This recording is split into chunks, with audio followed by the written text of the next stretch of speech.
Alors je dirais que ça, je vais parler de choses qui sont... Il y en a une qui est simple et compliquée. C'est d'ailleurs des choses qui sont, comment dire, qui sont abordées de plus en plus aujourd'hui. C'est d'abord d'apprendre, mais à s'aimer. Mais quand je dis apprendre à s'aimer, c'est pas dans la complaisance. C'est-à-dire à pas toujours se juger négativement, à se comparer aux autres. C'est de rester encore une fois, dans son axe et de se rendre compte que même si on fait des erreurs, mais puisque je disais même à des étudiantes, elles me disent monsieur, je redouble. Je dis mais c'est une catastrophe. Je dis non, ça n'est pas une catastrophe. C'est une expérience que vous vivez, mais qui va certainement vous renforcer et que la deuxième année, vous allez avoir des résultats très très bons. C'est souvent ce qui se passait. Donc ça veut dire qu'il faut garder comment dire, cette capacité d'amour de soi et de ne pas écouter, je dirais, les, les mauvaises sirènes qui vous envoient des messages toujours négatifs sur ce que vous êtes, sur votre physique, sur vos incapacités. Moi, je crois que ça, il faut surtout pas en tenir compte. On peut tenir compte de conseils, mais on sait très bien, on sait toujours quand la personne qui vous les donne, si cette personne vous veut du bien ou du mal. Donc, à mon avis, c'est surtout d'abord apprendre à s'aimer, à se recentrer. Et s'aimer, c'est s'accorder du temps, du silence. Ça permet beaucoup de choses. Et on peut presque rentrer dans la politique. C'est presque politique. C'est que si on arrive à ça, à mon avis, on peut arriver à faire des choses ensemble, à partager des choses ensemble, à peut-être trouver, parce que vous voyez, aujourd'hui, tu vois, aujourd'hui il y a plein, on parle de l'Europe, tout ça, mais tout ça, ça a été formaté d'une certaine manière. Mais moi, je pense que je donne cet exemple médiatique de l'Europe. On pourrait envisager, d'ailleurs, il y a un philosophe Ziegler qui le dit très bien, et qui disait, avec tout ce que l'Europe a vécu historiquement de guerre, on a les connaissances possibles de vivre d'une autre manière, avec d'autres moyens. Et d'ailleurs, il y a des jeunes qui ont des pratiques aujourd'hui alternatives dont on n'entend pas beaucoup parler, qui effectivement sont dans des possibilités d'échange entre eux, des structures, mais opérationnelles au niveau de la vie.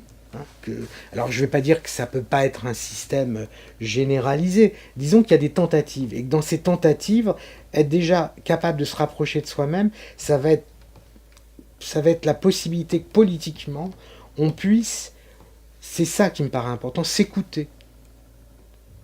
Agir ensemble, ça veut dire c'est être capable d'écouter, de ne pas faire des projections de ce que nous voulons sur l'autre. Et d'essayer, effectivement, d'avoir un échange véritable.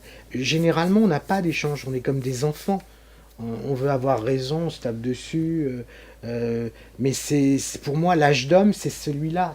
C'est lorsqu'on parviendra à ce placement, à ce rapprochement de soi-même qui permettra, et ça sera ça l'âge d'homme, de vivre avec les autres dans une réelle paix et une joie. J'en sais rien. Pour moi, je dis que j'ai été à un moment donné, ça ne veut pas dire que je suis extraordinaire, hein. C'est que simplement, moi je suis né comme ça, avec peut-être cette capacité à avoir cette force-là. Il y en a qui naissent, qui n'ont peut-être pas. C'est exactement comme ce que je disais à propos de la beauté ou de l'intelligence. Il y en a qui vont être virulents, d'autres non. Donc là, on est confronté à quelque chose qui est difficile à définir parce que c'est subjectif. Mais il y a des moments, alors il faudrait trouver effectivement aujourd'hui, par rapport à des difficultés, à des situations, heureusement, il y a des choses extraordinaires, il y a le coaching, il y a je veux dire, il y a des thérapeutes et des comment dire, oui, surtout des thérapeutes excellents qui trouvent des moyens techniques pour sortir de ces, comment dire, de ces impasses. C'est comme un chercheur.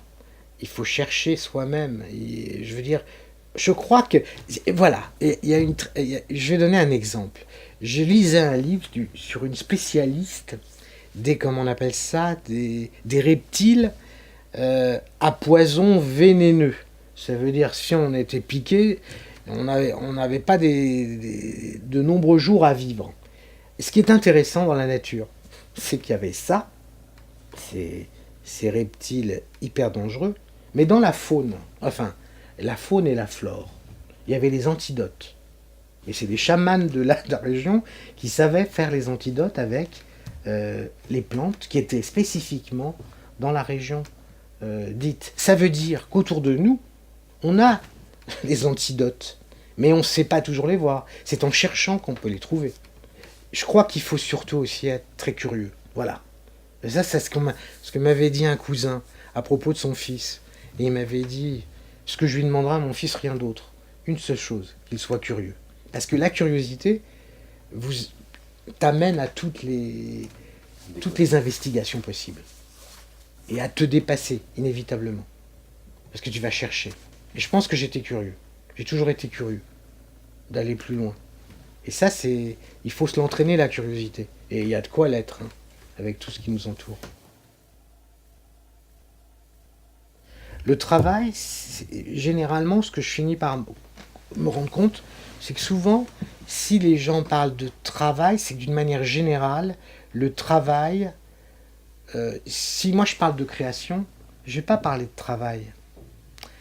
Parce qu'en fait, au bout d'un moment, ça se transmute, c'est plus du travail, c'est un plaisir, c'est de la joie. Et je pense que dans tout... Bon, l'art, c'est une caricature. Parce que justement, il y a tellement de gens qui pensent que c'est un hobby, ou que c'est le dilettantisme maximum. Pas du tout.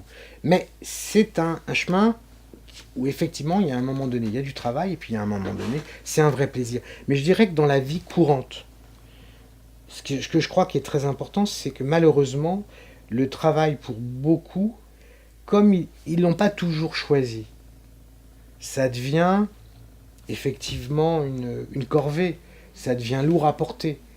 Mais c'est là que se pose la possibilité de choisir réellement ce qu'on aime. Parce que quand on aime, c'est du travail, mais qui se transmute, non plus en travail, mais en passion. Et à ce moment-là, tu donnes. Le plus beau, c'est l'humain. Et moi, ça m'arrive quand je fais des expos, des fois, tu verras la personne qu'une fois. Tu la reverras jamais plus.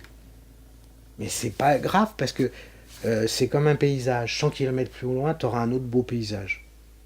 Exactement pareil. Donc en fait, quand tu commences à voir ça, tu te dis, mais c'est extraordinaire. Et je pense que plus tu te mets, alors tu me disais des combines, plus tu te mets dans cette situation-là, plus tu vas être confronté à des choses positives. Quelle situation ?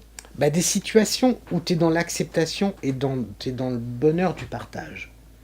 Inévitablement, c'est comme un muscle que tu as commencé. Tu vas être pratiquement dans une force d'attraction de situations positives. C'est simple. D'ailleurs, c'est ce qu'ils te disent. Hein. Je veux dire, t'es entouré de gens à 80% négatifs. Tu vas devenir négatif. T'en as 80 de positifs et 20 et ils vont devenir positifs. Ça veut dire qu'à un moment donné, il y a cette force de frappe de cette positivité. Parce que, moi j'ai l'impression, c'est de comprendre, si tu veux, on est tous unis. Et je dis, mais j'ai eu un mirage, c'est pas un mirage, c'est un, comment on appelle ça ? Non, il y a un songe qui n'est pas un rêve. Et un songe, mais authentique, je voyais la terre magnifique. Et je voyais des arrivées et des départs. Mais c'était les âmes qui venaient, qui partaient. Mais c'était une foule incroyable. C'était magnifique. J'aurais voulu en faire un tableau, je sais pas, ça viendra peut-être un jour. Mais c'est ça. C'est de, comment dire, avoir ce courage, c'est de se dire qu'on est dans un mouvement. On n'a pas tant de choix que ça. Il vaut mieux y aller tout de suite. Ça me rappelle quand j'étais gamin, j'allais me faire piquer les fesses par la bonne sœur du coin, du dispensaire, et je crispais la fesse. Et ça me faisait mal. Et un jour, j'ai compris, lâche. Et l'aiguille est rentrée sans me faire mal. Et je crois que, de toute façon, il faut y aller. Donc, il vaut mieux se précipiter et d'entamer vraiment le travail plutôt que d'attendre. Parce que plus on attend, plus c'est douloureux. Plus on y va, et au moins on se dit on y va. Et c'est tout ce qu'on peut faire. À mon avis, il n'y a pas d'autre choix. De toute façon, on est contraint. On n'a pas le choix. C'est le mouvement. C'est le mouvement de l'univers. Et ça, c'est un truc... Moi, j'ai mis du temps à sentir, à comprendre ça.